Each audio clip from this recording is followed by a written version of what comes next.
Very good evening everyone. मैं दिनेश चिल्लर आपका स्वागत करता हूं आज के इस इंटरव्यू में।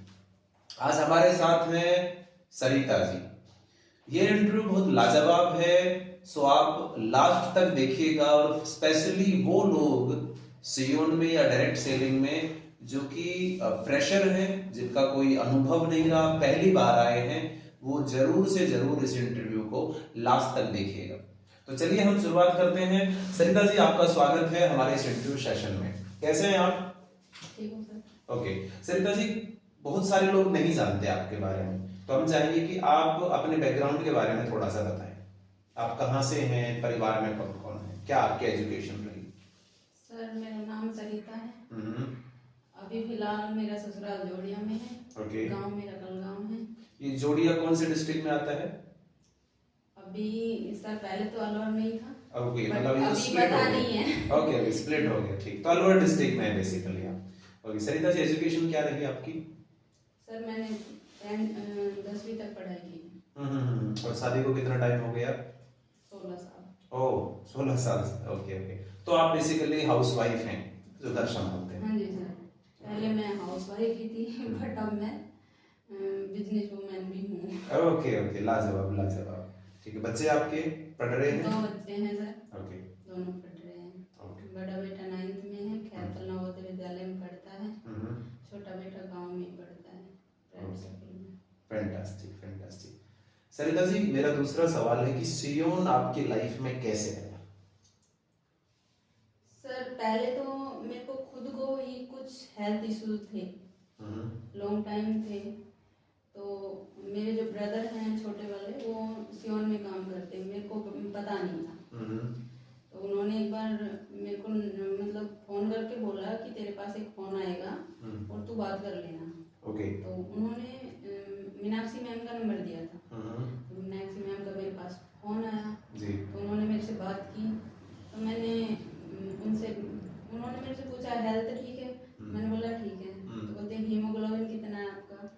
तो सर मेरा 5 ग्राम से कभी ज़्यादा बढ़ता ही नहीं था। ओके, खून काफी कम था। काफ़ी कम था, मतलब लाइफ ही ऐसी जी थी मैंने जो मेरी बीत गई जी। तो उन्होंने कुछ प्रोडक्ट्स के बारे में मेरे को बताया। तो उन्होंने बोला कि आप शुरू करो, आपको अच्छा फील होगा जी।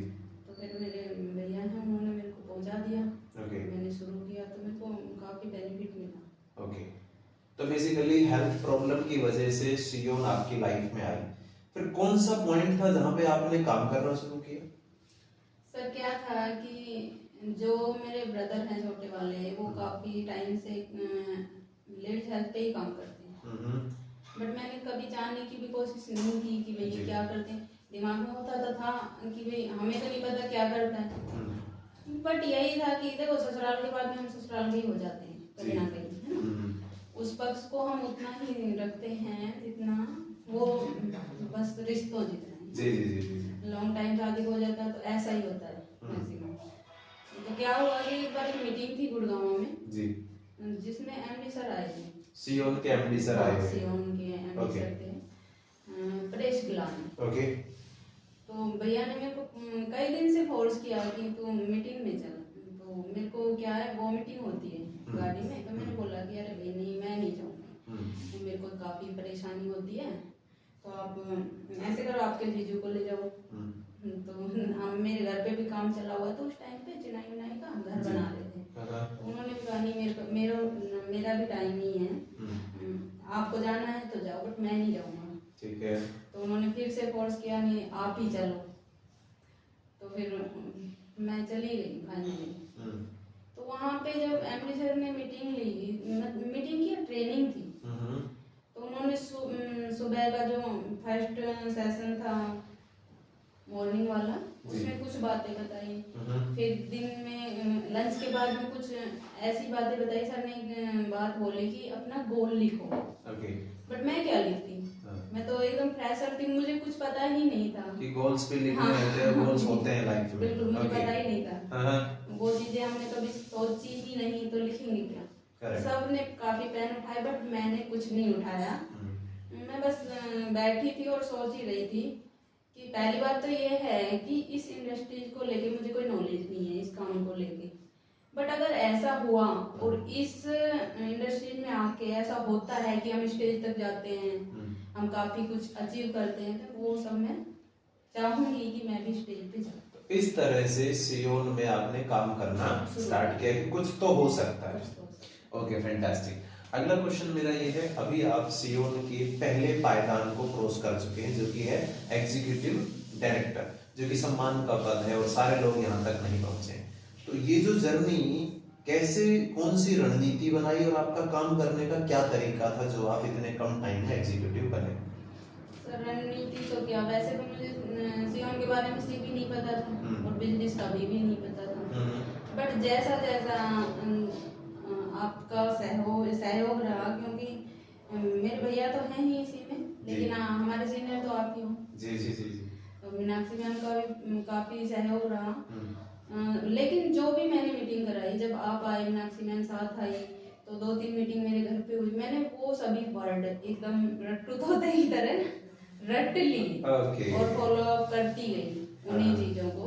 लेडीजों को प्रॉब्लम्स तो होती हैं, ये बात तो मुझे पता है, ये बात तो मुझे उस टाइम भी पता थी। मैं जब हाउसवाइफ थी तो भी नॉर्मल हाउसवाइफ नहीं थी, वर्किंग मैं जब भी थी, बट जब मैं सिलाई करती थी, कढ़ाई करती थी, तो ये प्रॉब्लम्स मुझे पता थी कि लेडीजों को होती हैं, लेकिन इनका आपके पास रास्ता नहीं था, कोई सॉल्यूशन। हाँ, और मेरे माइंड में ये भी होता था कि ऐसा कुछ हो कि सबकी प्रॉब्लम्स का मैं सॉल्यूशन निकाल पाऊँ, बट ऐसा कुछ होता ही नहीं था। तो सियोन में मुझे कुछ ऐसा लगा और मैंने हर दिन मीटिंग अटेंड की, हर दिन, मतलब कभी कोई ऐसा इशू हो कि भाई फोन में बैटरी ही नहीं है, तब बात दूसरी, या कोई और इमरजेंसी, वरना मैं मीटिंग छोड़ती नहीं। सुनने में आया काफी स्कूल्स में भी आपने काम किया। बिल्कुल बिल्कुल। रफली कितने स्कूल्स में आप गए? 5 स्कूलों में अब तक मैं गई जा चुके हैं।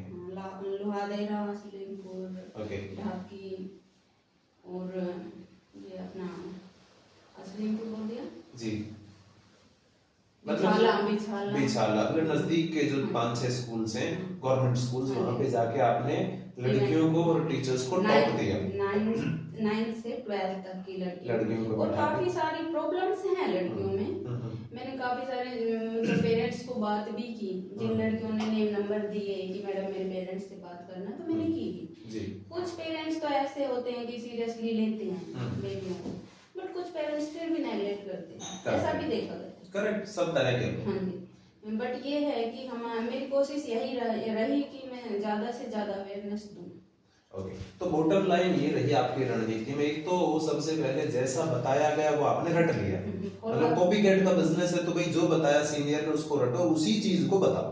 दूसरा ये, आप एक लेडी से दूसरी लेडी तक लगातार चलते गए। इसी दौरान आपने स्कूल्स में भी कुछ विजिट की और ओपन टॉक दिया। लाजवाब, बहुत बढ़िया। सो कांग्रेचुलेशन वंस अगेन, आप एग्जीक्यूटिव डायरेक्टर हैं। अगला सवाल है कि इस दरमियान कुछ तो चैलेंजेस रहे होंगे, कुछ कठिनाइयां तो आई होंगी, जैसे कि हम जो काम शुरू करते हैं कुछ कठिनाइयां आती हैं, तो क्या कठिनाइयां आई और आपने किस तरह से उनको टैकल किया?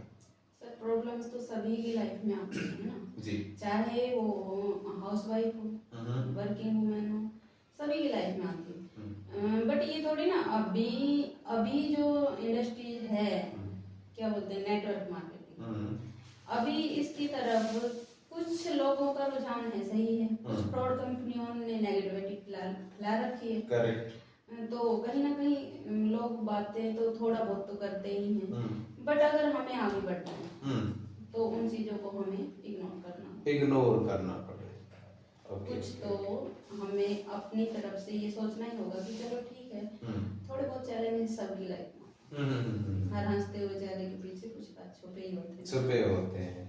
तो चैलेंजेस आए कि भाई लोगों ने बोला कि ऐसा पहले भी आया था, हम देख चुके हैं, ऐसा कुछ नहीं होता, तो मतलब आपने लोगों की बात सुनी और एक कान से दूसरे कान निकाल दिया। वैसे भी सर प्रोडक्ट इतने लाजवाब हैं कि जिसे दे दो वो दोबारा अपने आप से ही मांग लेता है। तो प्रोडक्ट की तरफ से काफी सपोर्ट रहा कि आप चैलेंजेस से बाहर आ पाए। बहुत बढ़िया, बहुत बढ़िया। आपके सरिता जी अगले 1-2-3 साल में मोटा मोटी आप अपने आप को किस पायदान पे देख रहे हैं सीईओ में? कोशिश तो यही है कि मैं बहुत ऊंचाइयां छूऊं, 2-3 साल में मैं वो कर दूं जो लोग 5 साल में करते हैं जी, बट वो तो वक्त ही बताएगा। कोशिश हमारी रहेगी। ओके, ग्रेट ग्रेट ग्रेट, लाजवाब। Okay, thank you very much Sarita ji, आपने हमें टाइम दिया इसके लिए, और हम अगला इंटरव्यू आपका इंतजार करेंगे। जैसे ही आप कार क्वालिफाई करेंगे या विदेश यात्रा, हम अगला इंटरव्यू थैंक आपका यू सर, फिर से। आपने भी मुझे इस लायक समझा। Thank you very much. So जैसा कि आपने देखा कि जब भी कोई फ्रेशर लेडी, स्पेशली हाउसवाइफ, जब अपना काम शुरू करती है डायरेक्ट सेलिंग में, सियोन में, तो कुछ चैलेंजेस आते हैं। ओके, चैलेंजेस आएंगे, ये नेचुरल है, नैसर्गिक है, स्वाभाविक है, लेकिन आपको उनसे ओवरकम करना है, उनसे बाहर आना है, थोड़ा फाइट करना है। दूसरा चीज, जो सीनियर ने समझाया आप उसको कॉपी कैट करेंगे। और तीसरा, निरंतर काम करना है, हैबिट बनाना है कि मुझे रोजाना काम करना है। एक फैक्ट्री में जिस तरह से आप रोजाना जाते हैं, क्योंकि आपकी अपनी फैक्ट्री है, सियोन आपकी फैक्ट्री है, आपका ऑर्गेनाइजेशन है, जहां पे रोजाना आपको थोड़ा थोड़ा एफर्ट डालना है, उद्देश्य बनाना है, आगे बढ़ना है। Keep shining, take care, bye bye.